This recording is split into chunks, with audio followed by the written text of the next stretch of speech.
terkininya. Yang jelas COVID betul-betul ada ya. Iya. Di masa-masa di bulan 12, bulan 1 itu betul-betul itu kita kerja hampir bisa dibilang 25 jam, 26 jam. Saya pribadi tidak memiliki uang banyak untuk disumbangkan dalam rangka pandemi ini. Jadi kerja-kerja ini sebenarnya kita kerja-kerja murni sosial di Amerika, setelah balik dari Amerika kemudian bergabung dengan UNICEF. Dan saya bayangkan dengan pandemi COVID ini mengajarkan kita untuk selalu siap sedia untuk di masa depan ya. Ica Kimi di sini, selamat datang di Rakyat.News Podcast.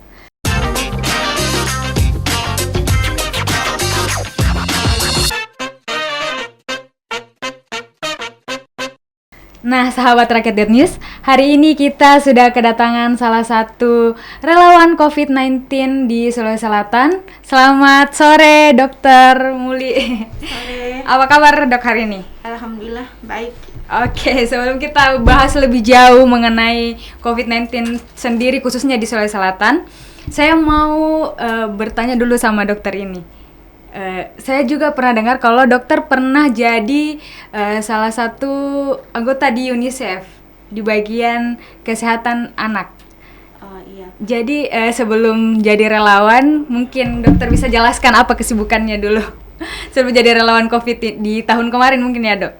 Iya. Jadi selama 4 tahun ya. Wah, sebenarnya statusnya itu dulu staf PBB, lebih tepatnya di UNICEF.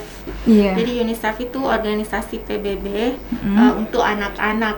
Tapi di situ saya diserahi tugas untuk di bidang kesehatan anak, khususnya untuk program imunisasi dan program malaria. Jadi setelah di UNICEF atau mungkin sebelum di UNICEF, kesibukan dokter ini lebih banyak apa ini? Oh, panjang. Wah, bisa mungkin dijelaskan sebelum jadi relawan COVID di Sulsel sendiri.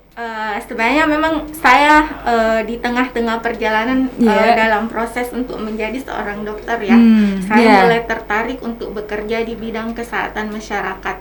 Jadi kalau dokter kan sifatnya lebih mengobati individu Kalau kita bergerak di bidang kesehatan masyarakat, artinya kita bagaimana mengobati masyarakat. Mungkin bukan mengobati, bagaimana mencegah penyakit ya di masyarakat. Nah, itu awalnya sih sebenarnya karir saya awal-awal setelah saya jadi dokter itu saya jadi bekerja di penelitian. Waktu itu saya sebagai asisten peneliti, tapi penelitiannya itu memang lebih banyak bekerja di epidemiologi. Ya. Setelah di situ kemudian lanjut S2 kesehatan masyarakat, mengambil epidemiologi juga di Amerika. Setelah balik dari Amerika kemudian bergabung dengan UNICEF. Jadi sebenarnya prosesnya panjang. Mungkin nggak cukup waktunya, mungkin kita nanti lebih berbicara di luar sana. Yang jelas untuk saat ini saya lebih concern untuk walaupun saya dokter, tapi saya lebih concern untuk bekerja untuk di bidang kesehatan masyarakat, kemudian community development, social entrepreneurship. Jadi sebagai relawan ini, Dok, apa sih yang menjadi tantangan, yang menjadi suka duka selama jadi relawan COVID di Sulsel malah? Apa, Dok, itu? Apa ya? Tantangan apa nih yang paling, tantangan sekali jadi relawan? Ya, kalau dibilang suka duka sih, ya pasti ada ya. Tapi intinya saya menikmati karena kita ini kan saya pribadi tidak memiliki uang banyak untuk disumbangkan dalam rangka pandemi ini. Jadi kerja-kerja ini sebenarnya kita kerja-kerja murni sosial ya, bagaimana untuk membantu menyumbangkan apa yang kita punya, ilmu dan yang lain-lain untuk kebetulan di masa-masa awal ini saya memang di training juga di bidang penyakit infeksi. Kemudian saya pernah intensif di WHO. Dari situ juga lebih tepatnya ke program untuk penyakit infeksi. Jadi mudah-mudahan dengan apa yang saya miliki ini bisa membantu pencegahan dan penanganan COVID di Sulawesi Selatan. Kalau suka duka sih selama ini ya memang ibaratnya kita bekerja itu full, kalau bisa dibilang 24 jam. Kalau ada waktu 36 jam juga kita kerja 36 jam. Terutama waktu-waktu di mana kita mengalami puncak gelombang ya, di masa-masa di bulan 12, bulan 1 itu betul-betul itu kita kerja hampir bisa dibilang 25 jam, 26 jam karena saking lewat karena ya itulah ya suka dukanya di situ. Tapi so far kita sangat menikmati ya. Dulu yang membantu di penanganan COVID ini sekitar ada sampai hampir 300 relawan ya. Tapi seiring dengan kita mulai menurun kasusnya, akhirnya juga kita mulai berkurang sedikit demi sedikit. Ada lagi satu pertanyaan ini, Dok. Tantangan jadi relawan khususnya di Makassar sendiri yang orang Makassar itu masih banyak belum percaya soal corona. Oh ya. Bagaimana tuh tantangannya, Dok? Saya kira itu memang bukan hanya tantangan untuk relawan ya, tapi tantangan untuk penanganan COVID kita ini. Jadi memang kita perlu butuh strategi komunikasi yang efektif, bagaimana mengedukasi masyarakat kita, terutama untuk tetap menjalankan protokol kesehatan, bagaimana mengcounter isu-isu hoax ya yang beredar di masyarakat. Itu memang sangat penting, dan saya pikir salah satu juga yang memang tugas kita sebagai relawan ya yang paling berat di situ, bagaimana melakukan edukasi, bagaimana melakukan promosi ya, karena menyuruh orang merubah perilaku itu tidak semudah kita membalikan telapak tangan. Jadi hikmah sebenarnya yang kita dapat dari pandemi COVID ini adalah hikmahnya adalah sebenarnya kita berubah ke sesuatu yang lebih baik. Ya memang awal-awal dari dulu sih kita punya program PHBS, perilaku hidup bersih sehat ya. Salah satunya cuci tangan dan yang lain-lain. Tapi karena ada pandemi COVID itu membiasakan kita untuk selalu hidup bergaya hidup sehat dan menjalankan PHBS itu. Mungkin ada sedikit edukasi nih untuk masyarakat mengenai corona sendiri, khususnya bagi masyarakat Makassar. Kalau nyata-nyatanya ini corona ada, karena mungkin itu ketidakpercayaan masyarakat sendiri terhadap corona. Bagaimana itu, Dok? Ya, salah satu memang yang menghambat itu adalah itu tadi yang saya bilang, banyak ketidakpercayaan, mistrust ya. Mistrust terhadap tenaga kesehatan, terhadap pemerintah sendiri, dan terhadap ada nggak ya sebenarnya, eksis nggak ya sebenarnya COVID ini. Ya, itu tentu saja menjadi tugas kita bersama, bagaimana untuk ininya. Yang jelas COVID betul-betul ada ya. Coba kalau mau jalan-jalan untuk lihat korbannya ada di Macanda, itu sudah 900 lebih ya kita yang wafat karena COVID di sana. Kemudian kalau memang mau melihat langsung, menyaksikan ya, coba jalan-jalan ke rumah sakit, lihat ya sekarang mungkin kasusnya mulai menurun ya dibandingkan dengan bulan-bulan 1, bulan 12 kemarin.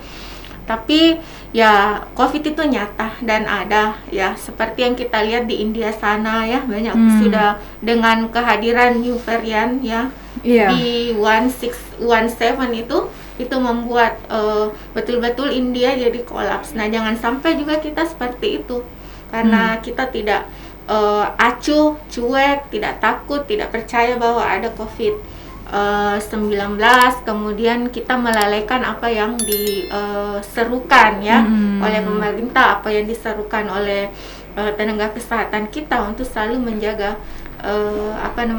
melaksanakan protokol kesehatan secara ketat. Ada lagi nih, Dok, pertanyaanku. Kalau dilihat sekarang kan Wali Kota Makassar sedang meluncurkan yang namanya Makassar Recover. Bagaimana tanggapan Dok soal program itu? Programnya saya kira cukup bagus ya. Ya sekarang ini adalah kita bagaimana bagaimana program untuk penanganan COVID ini, selain memang betul-betul penanganan diarahkan bagaimana memulihkan ekonomi. Karena di situ juga masyarakat banyak yang terdampak dengan COVID, bukan hanya berdampak secara kesehatan. Di kesehatan pun bukan hanya fisik, kesehatan mental, psikos, dan yang lain-lainnya. Kemudian perekonomian kita. Nah, saya lihat alhamdulillah dalam kurun waktu 3 bulan terakhir ini perekonomian kita beranjak naik ya, karena adanya mungkin vaksinasi, kemudian kasus COVID mulai menurun, kemudian mungkin kita lebih ketat melaksanakan protokol kesehatan, ada PPKM mikro dan yang lain-lain. Saya pikir tujuan dari Makassar Recovery lebih tepatnya akan diarahkan ke sana ya, bagaimana penanganan COVID dan bagaimana kemudian tetap ekonomi berjalan. Saya kira itu yang kita inginkan. Sampai hari ini Dr. Muli masih jadi relawan? Masih, oh ya. Masih setia. Saya kira sudah selesai, terus ada kesibukan lain mungkin selain itu. Kesibukan yang lain ada juga sih, menulis untuk waktu-waktu saat ini kan istilahnya saya bilang tidak terlalu sibuk, tidak terlalu banyak prioritas, jadi mulai kembali menulis opini dan kemudian kita ini gabung-gabung dengan teman-teman juga. Pertanyaan terakhir ini dok, saya ingin bertanya kepada dokter, bagaimana kedepannya ini setelah pandemi, dunia seperti apa yang akan kita lihat setelah masa pandemi ini menurut Dokter Muli? Saya kira pandemi ini cukup banyak mengajarkan kepada kita ya. Pertama yang saya lihat, bagaimana pandemi ini memperlihatkan sisi bahwa sistem kesehatan kita itu harus berubah. Ya, kalau kita dengan adanya sistem kesehatan yang saat ini ada pandemi, kita tidak bisa resilient ya. Artinya kita tidak bisa melawan. Jadi sistem kesehatan kita itu harus berubah ke depannya, terutama bagaimana memperbaiki sistem kesehatan primer, bagaimana memperkuat kapasitas puskesmas, kapasitas pelayanan kesehatan yang berbasis masyarakat, itu yang harus nanti kita pikirkan bersama ke depannya. Kemudian yang kedua, saya kira ini menjadi pelajaran juga bagi kita, bagi masyarakat semua, karena pandemi ini kan kita lihat ya, dengan protokol kesehatan, bergaya hidup sehat, bagaimana merubah diri yang awalnya mungkin masyarakat kita cuek sekali. Cuek sekali. Tapi sekarang mungkin lebih higien ya. Betul. Mana-mana membawa hand sanitizer, sedikit-sedikit cuci tangan. Pakai masker dan yang lain. Jadi saya kira kita berubah menjadi ke lebih yang baik. Terutama juga coba budaya antri. Dulunya kan asal-asalan aja. Sekarang kan harus jaga jarak, harus antri. Saya kira ini akan membawa perubahan yang sangat baik untuk kedepannya, dan itu yang kita inginkan. Kemudian pengembangan di mana lain. Coba sekarang ini digital ya, untuk semua digital health, digital untuk marketing dan yang lainnya, itu semua sekarang kita berpikir kedepannya itu bagaimana teknologi itu bisa kita manfaatkan. Jadi kita berubah lebih baik lah gitu, berubah lebih baik. Dan saya bayangkan dengan pandemi COVID ini mengajarkan kita untuk selalu siap sedia untuk di masa depan ya. Penelitian di bidang kesehatan, penelitian di bidang vaksin pasti akan berkembang lebih pesat di masa yang akan datang. Saya kira itu. Wah, menarik sekali pembahasan kita hari ini, Dok. Mungkin itu saja yang mau saya sampaikan kepada Dr. Muli. Pembahasan hari ini cukup menarik mengenai COVID-19, suka dukanya Dr. Muli jadi relawan COVID di Sulsel lebih tepatnya. Saya Ica Kimi dan Dr. Muli pamit undur diri. Wassalamualaikum warahmatullahi wabarakatuh.